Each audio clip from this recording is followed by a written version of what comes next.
O living will that shalt endure, when all that seems shall suffer shock, rise in the spiritual rock, flow through our deeds and make them pure, that we may lift from out of dust a voice as unto him that hears, a cry above the conquered years, to one that with us works and trust, with faith that comes of self-control, the truths that never can be proved, until we close with all we loved, and all we flow from soul and soul.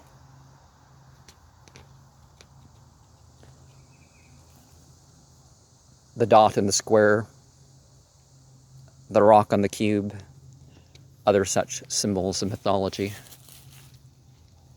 refer us to the true self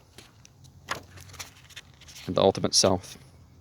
O true and tried so well and long, demand not thou a marriage lay, and that is thy marriage day.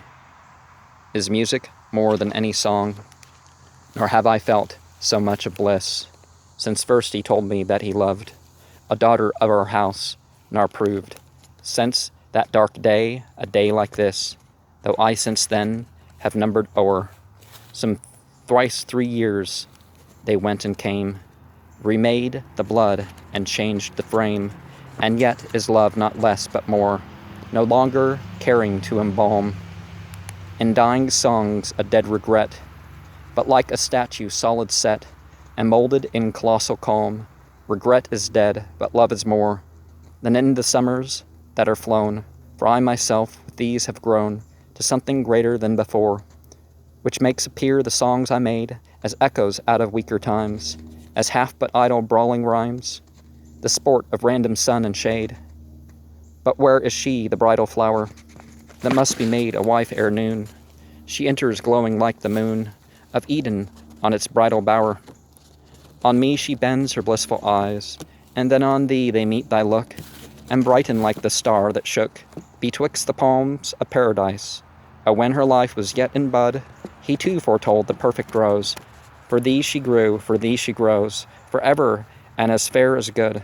And thou art worthy, full of power, as gentle, liberal-minded, great, consistent, wearing all that weight of learning lightly like a flower. But now set out, the noon is near, and I must give away the bride. She fears not, or with thee beside, and me behind her will not fear. For I that danced on her on my knee, that watched her on the nurse's arm, that shielded all her life from harm, at last must part with her to thee. Now waiting to be made a wife, her feet, my darling, on the dead, the pensive tablets round her head, and the most living words of life breathed in her ear. The ring is on. The wilt thou answered, and again the wilt thou asked, till out of twain her sweet I will has made you one. Now sign your names, which shall be read, mute symbols of a joyful morn. By village eyes as yet unborn, the names are signed, and overheard begins the clash and clang that tells the joy to every wandering breeze. The blind wall rocks, and on the trees the dead leaf trembles to the bells. O happy hour, and happier hours await them, and many a merry face salutes them, and maidens of the place that pelt us in the porch with flowers. O happy hour, behold the bride, with him to whom her hand I gave. They leave the porch, they pass the grave, that has today its sunny side. Today the grave is bright for me, for them the light of life increased, who stay to share the morning feast, who rest tonight beside the sea, that all my genial spirits advance to meet me and greet a whiter sun. My drooping memory will not shun the foaming grape of eastern France. In circles round and fancy plays, and hearts are warmed and faces bloom, as drinking health to bride and groom, we wish them store of happy days, nor count me all to blame if I conjecture of a stiller guest, perchance among the rest. And though in silence wishing joy, they must go, the time draws on, and those white-favored horses wait. They rise, but linger, it is late. Farewell we kiss, and they are gone. A shade falls on us, like the dark, from little cloudlets on the grass, but sweeps away as out we pass, to range the woods, to roam the park, discussing how their courtship grew, and talk of others that are wed, and how she looked, and what he said. And back we come at fall of dew, again the feast, the speech, the glee, the shade of passing thought, the wealth of words and wit, the double health, the crowning cup, the 3 times 3. At last the dance till I retire, dumb as that tower which spake so loud, and high in heaven the streaming cloud, and on the downs a rising fire.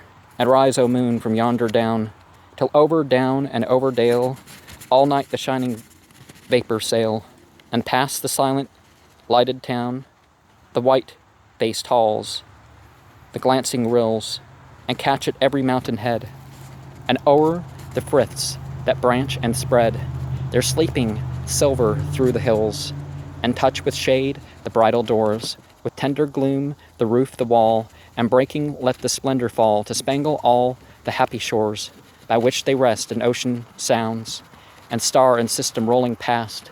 A soul shall draw from out the vast, and strike his being into bounds, and move through life of lower phase, result in man be born and think, and act and love a closer link betwixt us and the crowning race of those that eye to eye shall look on knowledge under whose command is earth, and earth's is in their hand, is nature like an open book, no longer half akin to brute, for all we thought and loved and did, and hoped and suffered is but seed of what in them is flower and fruit, were of the man that with me trod.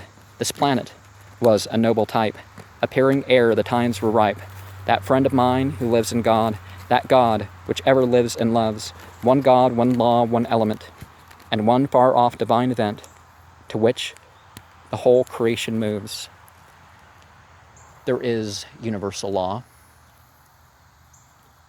but in marriage there's got to be specific things too, stuff that's right in one marriage that's not right in another.